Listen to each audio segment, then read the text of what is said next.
All right. Welcome, everyone. Let folks wander on in and get this going. Give a few minutes on there. Well, a few seconds on there. All right. My name is Matt Kiesner. I am a structural designer here and kind of the lead on a lot of the ISEE and SSAT testing stuff for Applerouth. And we're going to be talking about private school admissions testing, what parents need to know. When we talk about the ICE and SSAT, though, I realized that the slides are in opposite order on there. I guess we went with the alphabetical, but we see more SSAT tutoring typically in a lot of our markets. But we'll give equal coverage for both of those things. So hopefully you got what you need. So as always, our why, like, we believe that if you change students' self-beliefs, change their lives, and certainly getting into a competitive middle or high school is part of that process as well. And we do academic tutoring at all grade levels, so including helping middle school students with a variety of subjects. And then today's topic is test prep, and we'll be talking about SSAT and ISEE, but we also do SAT, ACT, and all this, and AP tests and all this fun stuff. And we also have executive function coaching, which is helping students build like study skills and planning for their academic needs.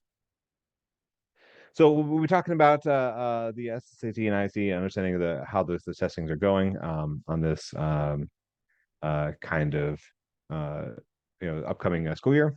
We'll go to the SSAT. We'll go through the ISEE. We will talk about how these how schools use these scores and understanding what those scores mean. Talking about the testing timeline and study plan.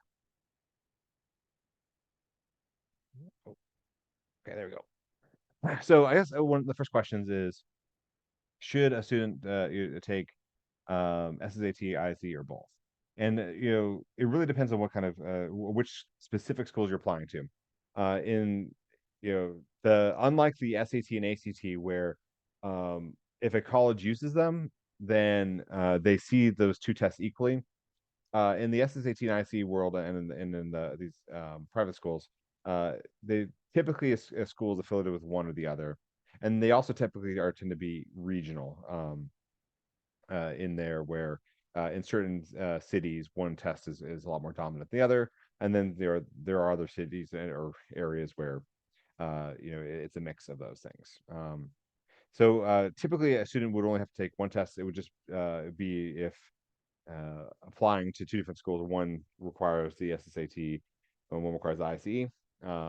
That would probably be the worst case scenario, because I wouldn't recommend that many students do both of those. But that's could be the case depending on what they're applying for. All right, so we'll start with SSAT. So SSAT has three different levels. There's the elementary, which is for students currently in grades 3 and 4. There's the middle, which is for students currently in grades 5 to 7, and upper students currently grades 8 through 11. Now, being that it is currently the end of May, we're talking about this would be for their grades in the fall. So right now, it'd be rising 8th graders would be taking the upper level. Not that's assuming we're it's during the school year, because we'll definitely redo this in in September or something, just for clarity's sake. All right, so the SSAT is as part of the it's run by the Enrollment Management Association. It's not the SAT, and there's sometimes a confusion thinking that the SSAT and the SAT are essentially the same test. They're actually quite different at this point, especially since the SAT did a whole rebrand and a brand new test a few months ago. So now there was a time when they were very similar, but that was the 1990s, and they've moved in different directions since then. And so the testing options have changed quite a bit with the SSAT, and part of that is to do with COVID, and they opened up to some different testing options. they're continuing with those options. They haven't ended any of these programs, and there doesn't look to be any will to do that. Um, so uh, there's the SSAT at home, which is testing on a computer and home-based ones. There's the Prometric. There is a flex and benchmark tests, which students can take once, and then there's monthly paper-based testing that are at affiliate schools. I got slides to explain all these things.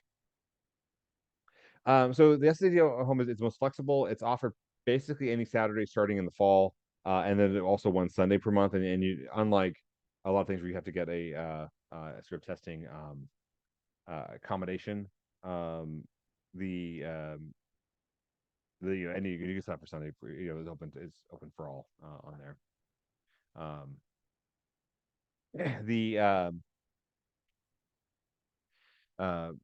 So there are also multiple start times because obviously if they start at 9 a.m. on Eastern time, the um, the next thing is the it would be 6 a.m. on the West Coast.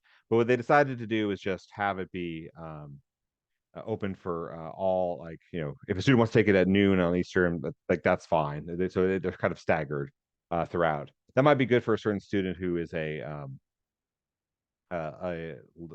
not a fan uh, of testing early in the morning. Um, and you can see the dates that they do that on the SSAT page. So they're using a service called PSI that is a secure testing browser that you download it, and as you download it and do a check, it's like things like the GRE in terms of it locks down your computer um, and limits what student can do. Um, and there will be like a they'll ask you the students are on camera with their microphone on. They're gonna do a room check. They're going to limit what's on the desk. They got 2 sheets of paper, some pencils, and a water and a clear bottle. And that you're checking for the devices, other things, and parents can be in the room for those checks. And I would strongly recommend that, especially for students who are in the 5th, 6th grade. It's kind of weird having someone on the internet telling them to like to make sure to empty their pockets and stuff. So that they're trying to make sure that there's not cheating going on there. So they take the remote security, remote testing seriously. They are using eye tracking software. I've had some of my students, look up at the ceiling, and just thinking about something, and then like the program getting flagged and kind of giving them like a warning to like keep their basically your eyes can be forward or down on your paper on there. Um, and so it is like a pretty well supervised sort of thing. Um, and that make sure that if you're going to have a student take the at home, that part of it is that like that you have a space so they can test where like it's not at the kitchen table. It needs to be in a closed room on a clean desk, and with if there's siblings or pets or whatever, like they really have to sort of sequester them away. And depending on people's home lives, that can sometimes be a little bit difficult. Especially on a Saturday, right, when everyone's home. The structure is the same. The SSAT is not doing anything like the SAT in terms of an adaptive test or having anything that's dynamic. It is the equivalent of the regular test. So students can self-pace though, and what that means is that they can go through and if they are done with the section, they can make the choice to move on to the next section. This can be good if a student maybe has extended time and like doesn't need all that time, but can be kind of flexible with it. But I've also seen it go poorly. And I had a 5th grader, one of the first students that took that home that I worked with, and he finished the test in 40 minutes, which should take almost 3 hours. And he didn't do what we had hoped, right? Because he clearly was just trying to rush through it, and he didn't have the discipline on there. So I always worry about that, especially with the younger students. like, are you are you sure you're done? And move on there. Um, Also, the testing platform is the same as what they if you were to purchase the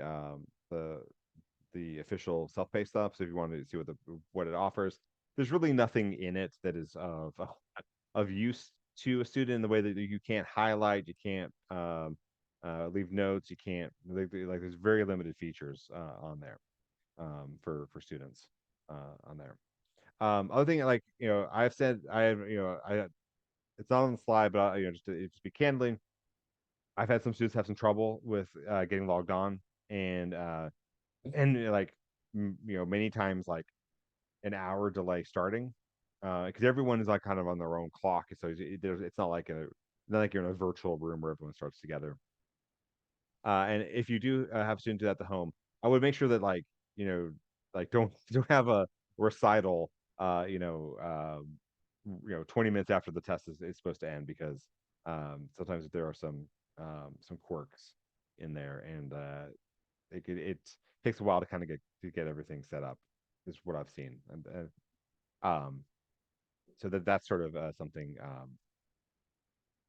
that I would avoid on there. All right. So scores they still be back in 4 business days. So that's a benefit for sure, especially later in the testing season. And then there's Prometric. So the Prometric and the at-home test are the same. The difference is that um, the Prometric test you're testing at a location that's set up for computer-based testing. Is where people might take the GRE or a lot of the grad school tests. Um, and there's Prometric sites all over. I looked up, and there was one within 5 miles of my house. Just to kind of like, I was surprised how close it was on there. So it's about finding the scheduling on there. That they may also have scheduling during the week, and maybe some Prometric centers are not going to be open during the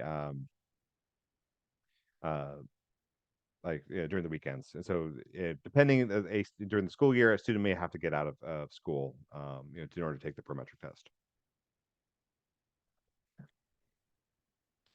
All right. So the good thing about the Prometric is that it's going to be a quiet, secure testing room. There's no pets, no siblings. Everyone in there is going to be taking tests. That's distraction free.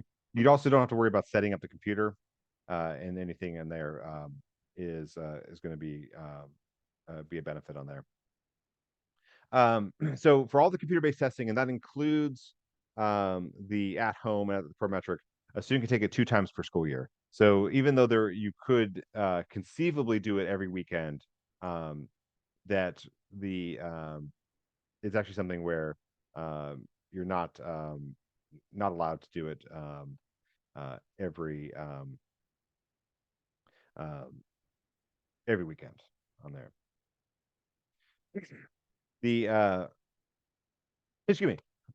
So the SSAT flex test is something that is unique to the SSAT. So it is a paper-based test that has flexible scheduling. That's where the flex comes in for that. The part of that is that you can schedule once a year. There was a point where they tried it twice a year, but they've since reduced that to just they've gone back to one. And it can be administered by a counselor or consultant and at a time. So it's oftentimes very small testing rooms in there. Another thing is the benchmark. This is something that a school can set up. So sometimes schools will offer a benchmark, and this would be like an in-school testing. This is not something that a parent can set up. It's just knowing that it's in there with a when there's a when the school. So sometimes this happens when you have a terminating school, that ends at 5th grade, 6th grade, 8th grade on there. So if your student has the opportunity to take a benchmark, I mean, certainly do it. It's your school setting up, so it is definitely a good thing, I think, on there to do so. And then there's our standard test dates. The standard paper-based tests are offered once a month starting in October. They go through the spring, though. The really most are going to be done by February. I think the spring tests are like for students who are on waiting lists, or like something where if they're there's a move, or there's something in there where a last minute need to apply, and it's not very common whatsoever. And so just briefly talk about the elementary level, because that one is different. It's not terribly popular as these things go. It's the third and fourth graders. It's actually two separate tests, but they're structurally the same. So they're administered like only in person. There's no at home tests. I guess they assume try to get a third grader to take a test on a computer and be monitored exclusively by a virtual proctor was a bad idea. And the so it has to be at home, or it has to be like in paper in person. And the one started mentioning them in December, so they know it's kind of um, a smaller product. And so you just take it twice in person. This is one flex test option. Very few schools actually require it. A lot of schools use other metrics for younger grades. And there's a couple different kind of more, I guess, qualitative evaluations of students. But the elementary level, is a shorter test. It has fewer questions. It's definitely its own thing on there. But we're talking mostly about the middle and upper because they are very similar, and that's the majority of students take it are either middle or upper. So we'll go over like the structure of this and look at strategies and scoring and all that kind of fun stuff. So here's our structure for the SSAT. So it's going to start off in the essay. It's unscored, where there's one question and students have 25 minutes to write. Then there's going to be quantitative, which is just their word for math. And then it's all multiple choice. Reading comprehension, again, all multiple choice. I got slides for all these, that go into there. Verbal, which is a mix of synonym questions and analogy questions. More quantitative, and so there's just two math sections on there. And then there's an experimental section, which is like a kind of a grab bag of questions from all sections that is unscored, but you can't opt out of it. So they've taken a longer test and tacked on another 15 minutes to make students try out some new test questions. So the essay is 45 minutes. Students are given two prompts. So the middle one is going to be like a narrative one where it's like the beginning of a story, and then the other one's like a personal statement. The upper level is going to be a personal statement, and then one's more analytical. So just kind of like offering kind of an argument, answering a question.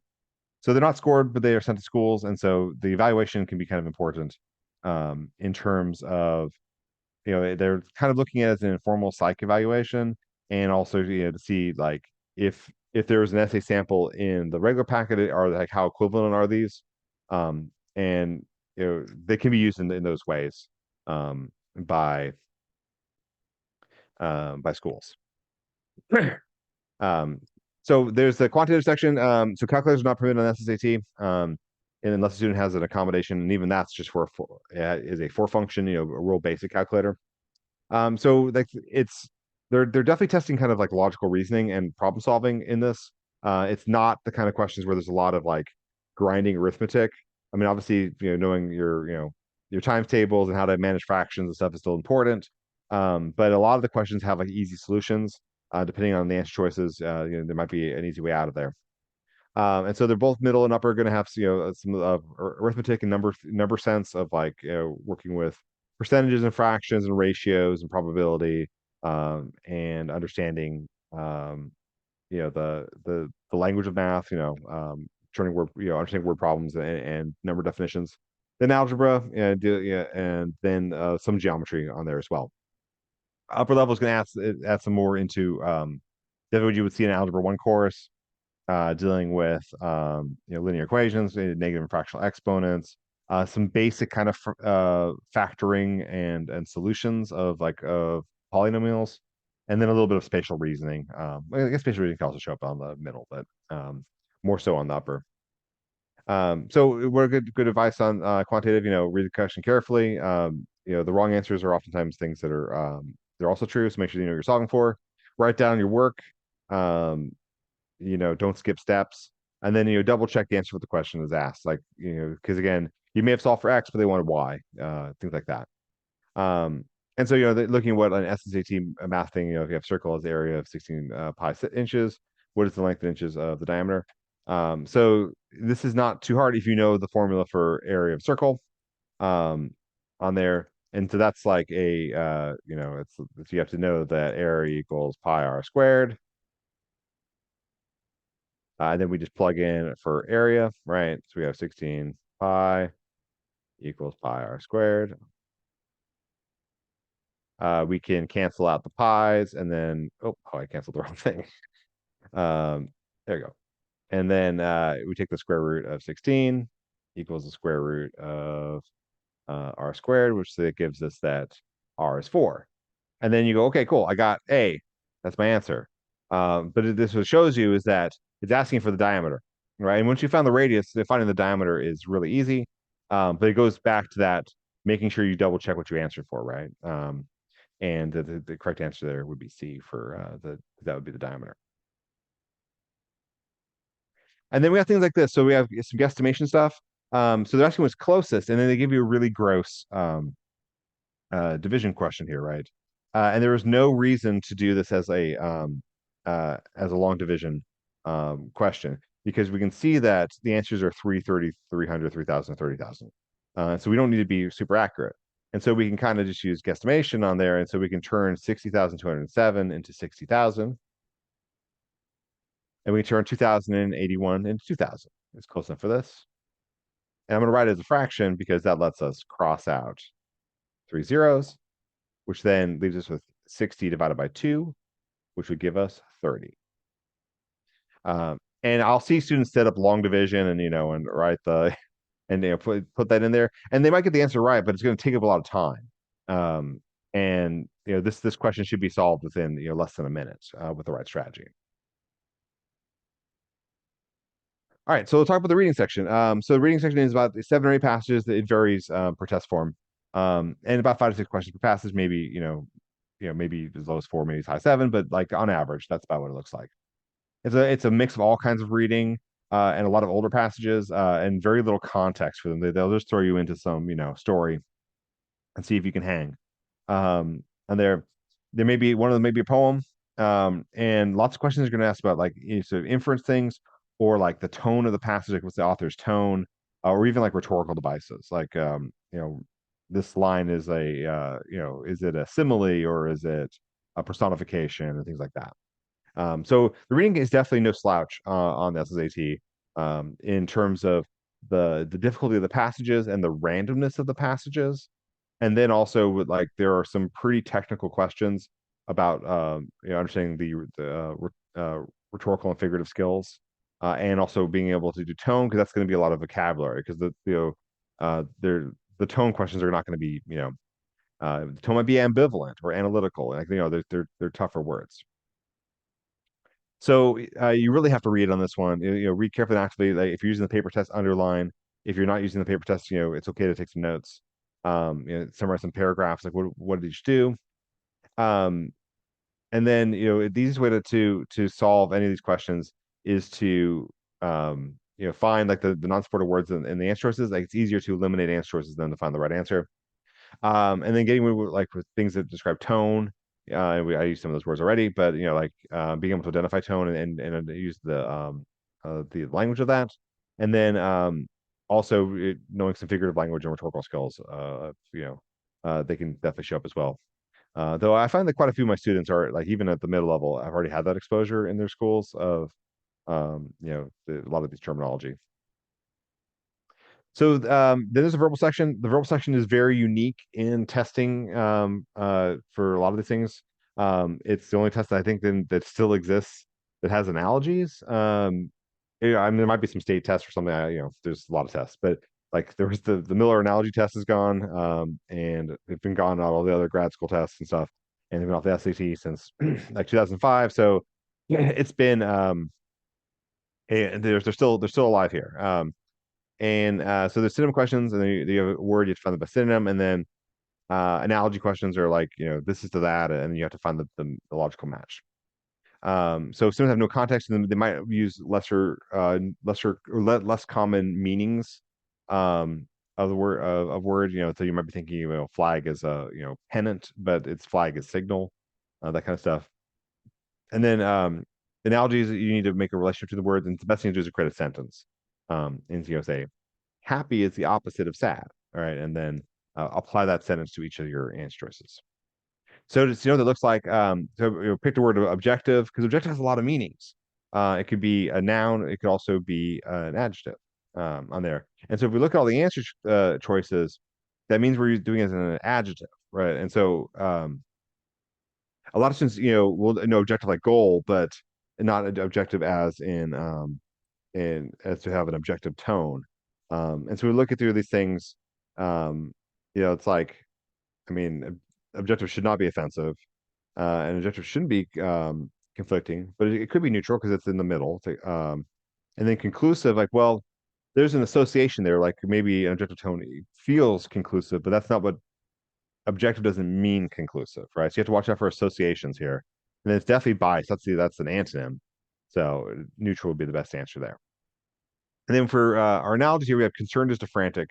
And so we need to make a sentence. And the thing is that like these are not synonyms because one is like more extreme than the other. So we'll be as like I'm gonna go in reverse here. It's like so frantic is more than concerned, right? Because it's going up. So I'm making a choice. I'm gonna read second word first. You can do that. Is balmy more than frigid? Not really. Frigid might be more. Is perturbed more than furious? No, I think those got them reversed. An order matters on an analogy. Is elated more than content? Yeah, I think that sounds okay.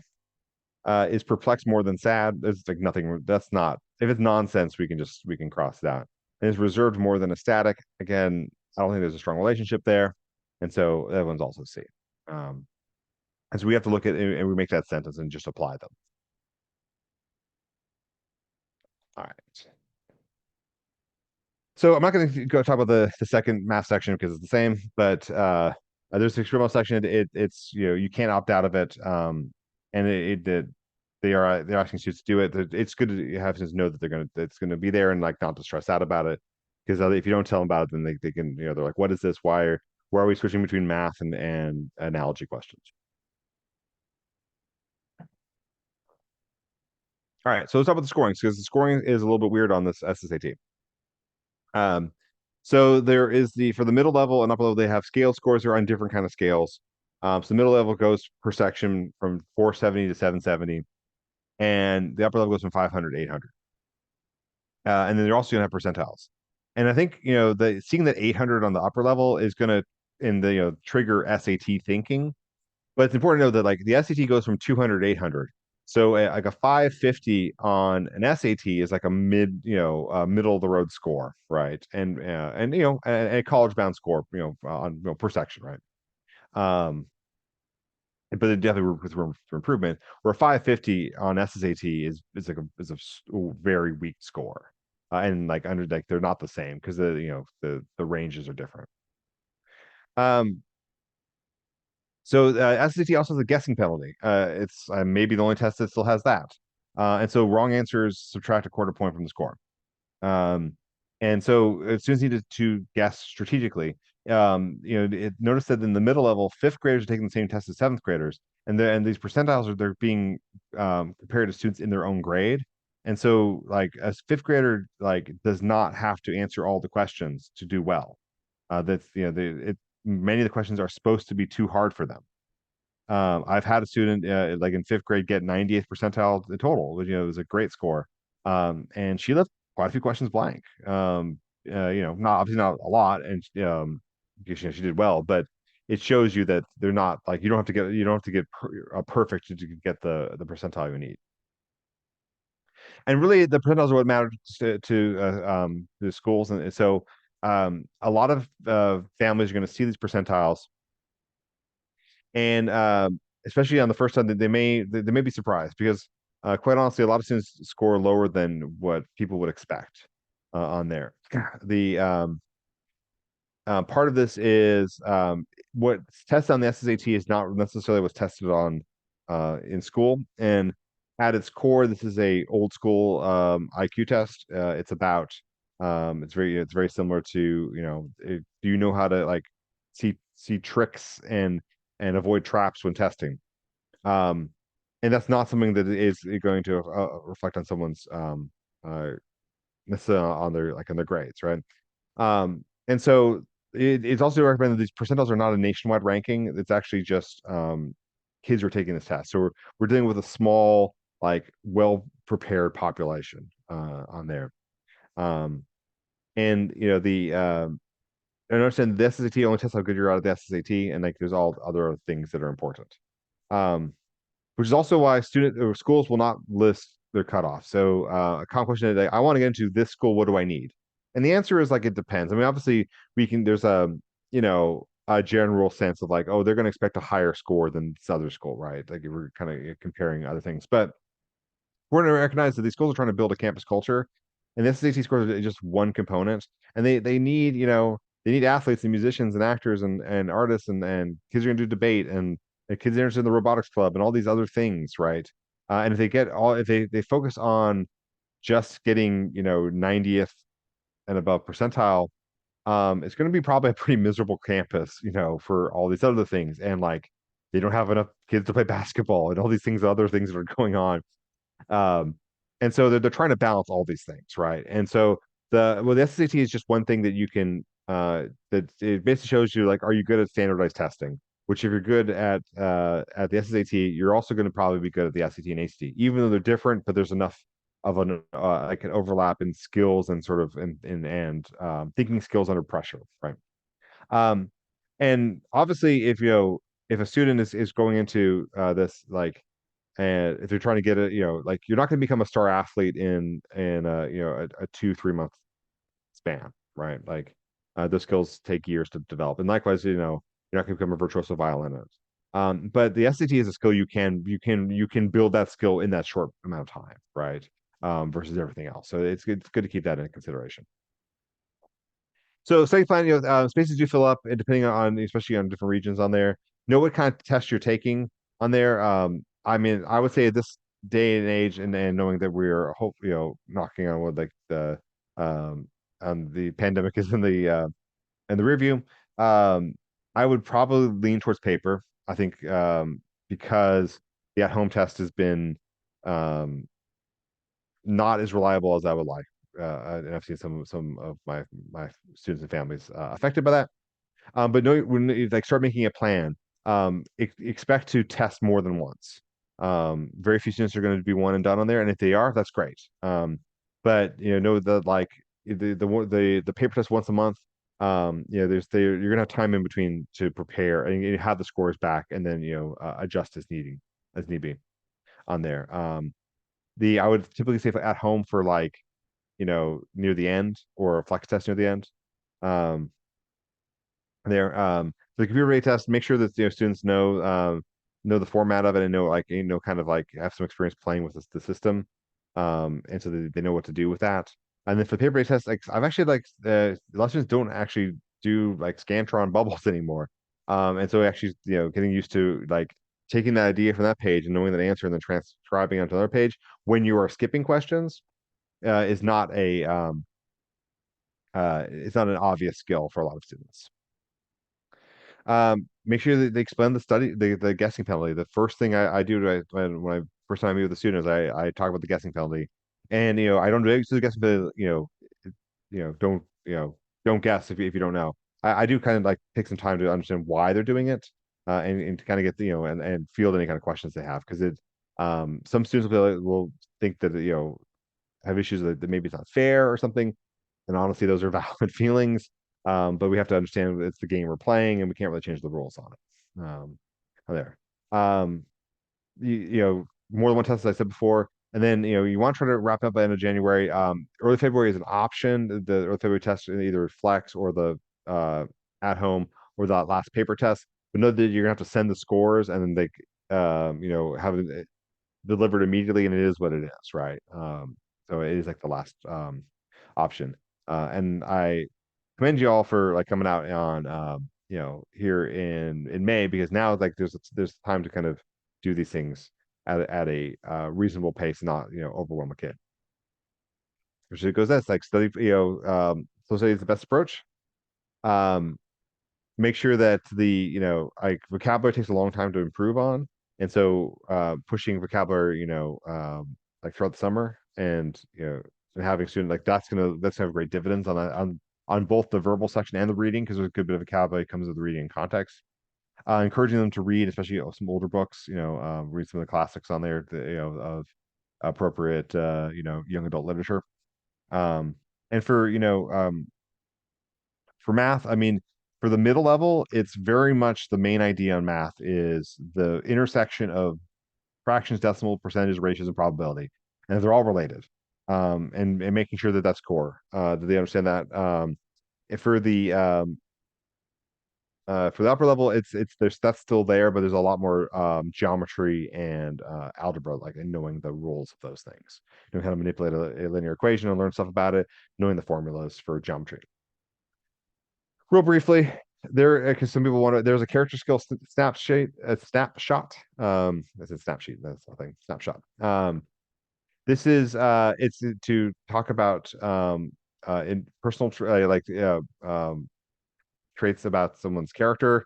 It's a quiz you take online. It's kind of like a BuzzFeed quiz. It's no extra cost. They give it to you if you buy an SSAT. It should take about half an hour, and then kid can do whatever. There's no product. You can't really cheat on it. And so like it does rank them in emerging, developing, demonstrating. Whether schools want to use it is up to schools. There's a couple. There's uh two different question choices where it's forced choice, like do you like this or that, or situational judgment. So forced choice, it's like there's three things you have to say which one you like, and then which one you don't like, and then you leave the third kind of in the middle. And then situational judgment is like they give you a scenario, and you have to figure out what's the best course of action and what's the worst course of action on there, which is kind of these sort of things, but they're not all that interesting, I think, for time's sake. Um, they're like, how do you deal with a teacher makes something wrong, and like, are you impulsive? Do you do things correctly? Right.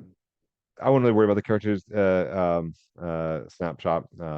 It's not too important, but families ask me. So let's start with the ISEE. So we're gonna switch over to this. As a different test, different company, different rules, all kinds of stuff. Different levels, and actually their levels are not at the same level, at the same ranking there. So there's a lower level, which is fourth through fifth on there. So it's like they're would be elementary for fourth and middle for fifth for the SSAT. Middle SSAT is just kids are currently in sixth and seventh. Again, this would be in the fall, right? And then upper is eighth through 11th on there. So it's this is there to be a 7th ERB, and it is very much like the school has to be affiliated with them. And in some metropolitan areas, it is all the schools use it. Again, you really need to know like where you're located is really going to depend whether the IC is going to be something you take. So they also have some options, like the very similar to what the SAT did. There's an at home, there's a prometric, and then there's paper-based testing. Fewer options, and we'll get to that compared to the SAT. All right, so very similar to the SAT. They're different. It's pro proctor. There's there's different dates. Throughout, the ICE does not have nationwide testing dates at all. So you have to check on the website and locations on there. But it's similar. You choose a different program. Here you get 2 sheets of paper, 2 pencils, and 2 tissues. You don't get water. You get tissues instead. Make things up. There's a room check. They'll say they'll check glasses and stuff. Make sure you don't have spyware in there. But it's very similar to the SSAT. Same thing. You got to be quiet. They do these. Some of these slides are kind of are a little redundant because we're at one point when this is brand new with the at home, we're doing two separate webinars, but we've combined them for one. The structure is the same as the IC test on there.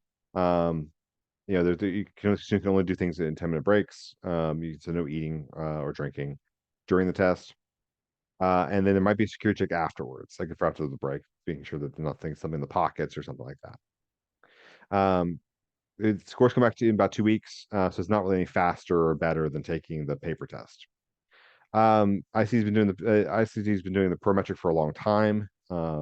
It's the prometric thing is not anything new for them. They've had that version for quite a while. But the same thing, you don't have to worry about like getting things set up and then getting your adding a program that essentially is spyware to your computer that locks it down. Obviously, it's not malicious spyware, but it's it's kind of I don't know if I want it on my computer for a prolonged period of time. All right, so papers, and there is no such thing as a nationwide test date. They don't have it like wherever kid takes it. You need to search for a dates and times. So like this is important because it might be the one Saturday per in the only opportunity to take it in a 2 or 3 month period of time. The IC is very much set up where you like it restricts when you can take a test and how many times you can take it um, on there. So we'll come back to that in a second. We'll talk about the structure of it. So some of it's the same, some of it's different. So it starts with the verbal section, which is going to be sentence completions and synonyms. There are no analogies in the ISEE. There's quantitative, which is like kind of like puzzly math. Is that they do define. They have two separate math sections that have different kind of rules or like different focuses, and then reading comprehension, passages, and then math achievement, which is about like there is intended to go above grade level for any of these things and intended to be challenging, and then the essays at the end. So the verbal, it starts with 20 synonyms and then it goes to 20 multiple choice. I would say that if you're comparing the SSAT to the ISEE in terms of verbal content, the verbal is easier on the ISEE. It is the words aren't as hard. I think that the sentence completions, which are should kind of like what the SSAT used to have, and then just kind of recently brought back, is like they're logic based and the words aren't too difficult there. And so like there's only 4 answer choices. It's easier. I think disparity is, like that's one of the harder words in the IC, and that's not so hard, right? You can use word roots, and then Tao's notorious blank. Here's waited last minute to start assignments. Then like if you waited last minute, he has to be a procrastinator. So for the math there, we got the 20 multiple choice questions, and so they're going to be a little more on logic and analysis. And there is a separate section to like test hard math. And then there's also these quantitative reasoning questions, which are something that is like on the GRE and used to be on the SAT. And we'll talk about what those look like. So, and then also calculators not allowed on the ISE, just like the SSAT. So here we're dealing with like some, a weird function that's being done as, with symbols. And what we have to know is that this A goes here, and then the A goes there. And so if it says 4, we just plug in a 4, this becomes 4 squared times 2, and this becomes 6 times 4, right? And then we just do the computation on that. So it's like a little more puzzly, right? On there, on the quantitative section. And then there might be some things about so data. This feels like an SAT question, but there's represents data from survey. They realize the greatest value is an error after moving what's the range. So we have to know that we have to cut out the greatest number, so that one's gone, and then we have to know what range means, which means to subtract the biggest from the smallest, right? So 24 minus 5 is 19 on there. So not too bad. So the quantitative words are always the same question. It's you have 2 columns, and so answer choice A is the quantity in column A is greater. B is choice B is the quantity column B is greater. Then they can also be equal, or there can be no relationship, which is a very valid answer on this. And variables can be all real numbers, unless they're defined otherwise, right? So thinking about positive, negatives, and fractions and zeros and how they can mess things up. So there's actually 2 questions here. It's a little, the design is a little silly. The column A is x squared and column B is x to the 3rd power. And you might go, oh, column B, because like if you put in a positive number, you're going to get column B is going to be greater. But this is all real numbers. So if we put in 0, they're equal to each other, right? If we put in negative numbers, the negative number squared becomes positive, but negative number cubed stays negative. And so like this would actually be D. There's no answer on there. That can't be determined with the limits of what we know. And so you have to be clever with variables. And then here we have like some geometry, perimeter of a hexagon 9, and the perimeter, there's a lot of knowledge of the vocabulary of math. And then, there's no figure, so you have to kind of, write it out and sort of figure out which of these two things is greater. Okay, then there is the reading stuff. And so 6 passages, 6 questions each. So the good news, these passages are easy. They are almost always just written by the test writers. A lot of these, did you know that this thing does this? Very straightforward, like expository. And there may be a narrative, but those are not very common. It's not going to be weird passages from the past like that is with the SSAT. Good bit of question about structure or purpose of the passage. They should expect the first question is like the main idea of the passage is, and they might ask you, things about what does paragraph 6 do? Same thing. There is you read carefully, the finding working answering questions by eliminating wrong answers, but finding words that are not supported. That works great. There's gonna be some good bit of vocabulary and context questions on there, and they always go back to the passage and use them in context. Don't just say, "Oh, I know what this word means," and pick an answer. Could be a figurative use. There may be some not accept questions, which is a little trickier. Passage mentions all the following as causes of blank or whatever the idea is, except. So you have to kind of work through those things. But the quality of the reading passages is not very tough. And then we have the math achievement. And so, I would say like if we were to look at the comparison to SSAT and ISEE, SSAT is harder in verbal, ISEE is harder in math. I would think that's pretty true for these things. So you got a good bit of questions, 47 questions here. And it's trying to like it's pushing way beyond grade level. So it's asking 8th graders about like trigonometry and matrices.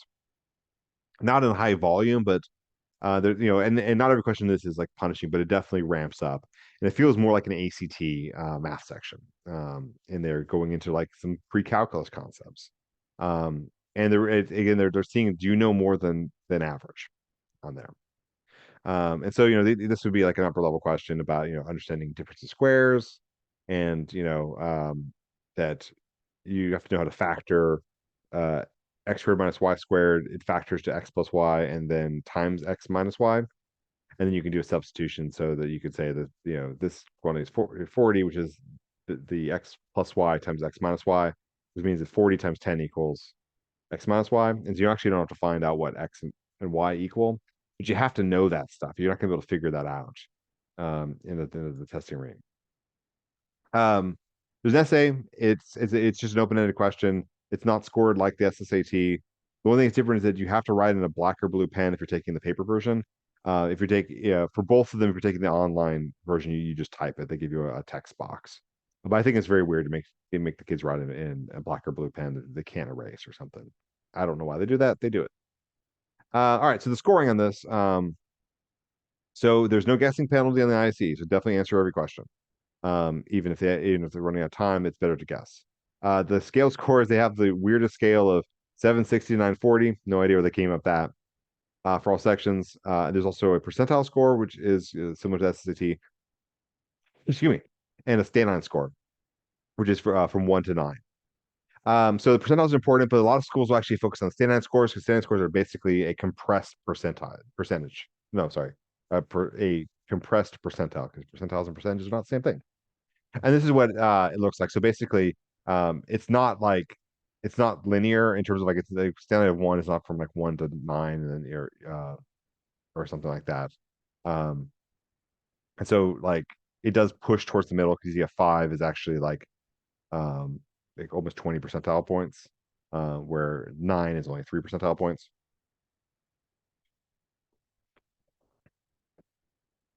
All right, so this is important for ISE.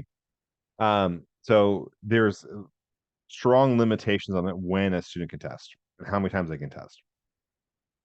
So they can only take it once during each of the 3 testing seasons. So there's a fall testing season from August to November, a winter one from December to March, and then spring, summer from April to July. But that July one is for like like you would not be able to, as far as I understand, to use the July test to test for the fall of like the next school. You know what I mean? Like I'm saying that like so if you were to take it right now in 2024, it would only be for getting into fall of 2024, not fall of 2025, to my understanding. Like the fall, like the fall is the beginning of the testing, the spring summer is the end of the test season, and so really you can't, like, essentially the spring summer testing does not count because there's like no all the admissions decisions have been made except for exceptions.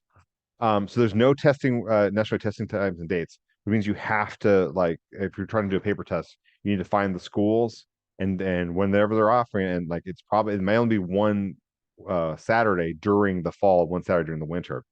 And so you have to, like, there's very little flexibility with the ISEE.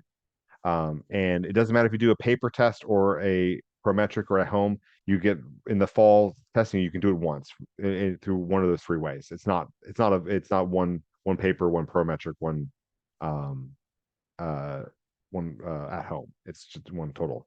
So it means you, like, for students, they have to start earlier on this because you have to take the fall. You cannot wait to winter because then you've made it one and done, right? So you have to work for the fall and then plan for the winter as needed. That's definitely important. So things really fill up, and also like the spaces are extra crazy with this. You have to, like, you have to know the date that they're giving it, right? So um uh because it's in wherever these schools offer it. And so know how you're testing and when you're testing, and definitely going to the ERB site to make sure that when to do that. Um, and then and the same thing, like, make sure that if you're taking the Kubrick testing, to get familiar with the format. Same thing with the bubbles. A lot of students are not doing scantrons anymore. Um, Pretty similar to this. Vocab's good. Studying, um, reviewing, like, a lot of geometry, algebra, and also statistics. Like this test is a little more strong on statistics than the SSAT.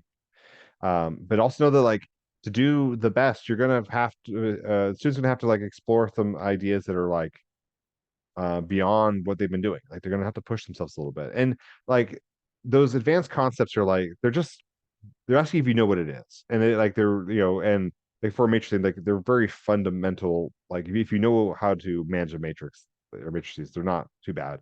If you know what trigonometry is, it's not so bad. They're not like advanced concepts in those fields. They're just like seeing, like, hey, do you have any kind of exposure to it? So it might be like a middle level learning some polynomials, or like the fourth and fifth graders learning 3D geometry. Like, those are some of the levels on there we've seen. All right. Some fun things. So we got some stuff. Like, I can say that we now have the Applerouth guide to the middle and upper SSAT. It exists. I got a copy here. And I was the lead author on that. And is a I think you know thick enough that your student will probably complain. Uh, in that, like, oh, that's like too much stuff. But it's all got all kinds of practice and strategies in there, and review of all the math concepts you see on both the middle and upper level, and things are clearly delineated between the upper level and middle in terms of math level. So you're not going to force if you have a fifth grader, they don't, like, there's some upper level chapters that are clearly, they don't need to worry about for now. And also, the first time being announced to the public is that in the fall we're gonna offer SSAT self prep. So we've had for a while for ACT and also and SAT, like, quizzes and lessons that are, like, you could they're animated lessons and practice. And what we've done is we've taken the what's appropriate for those and kind of sculpted those towards SSAT, and have new practice and stuff that makes sense. And we have that for both the middle and upper level. Like, that should go live this fall. And for those who get tutoring, you get both the book and access to uh, the self-paced. Those come with the program. And if you're happen to be if you're a New York City-based family, this is not specific to everyone. But I'm going to be doing a at the end of June here a real good webinar about New York City high school admissions. It's very specific because there is a test that is only for New York City. And I'm going to be hanging out with Maurice Frumpkin, who's at the NYC Admission Solutions and is an expert on that. We'll be talking about the SHSAT, which is how you get into the um, specialized high schools in New York, but also SSAT, ISEE, and then HSPT, and also maybe some tax, TACHS. There's a couple things on there. So if this sounds good, love to love to chat. If you want to reach out and get talk to one of our program advisors and see what's right for your students. So I appreciate everyone for hanging out tonight, and you have a great Memorial Day weekend on there. Thanks so much.